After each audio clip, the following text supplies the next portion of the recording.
Urip ing alam donya kuwi minangkane mampir ngombe. Kudu nrimo, kudu sabar, kudu ngomong karo awake dhewe uga wong liya.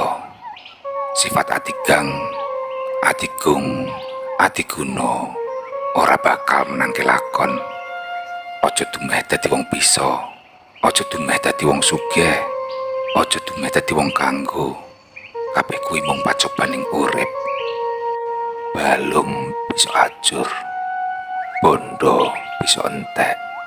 Wong bagus ora salawase, wong ayu ora saksuwene.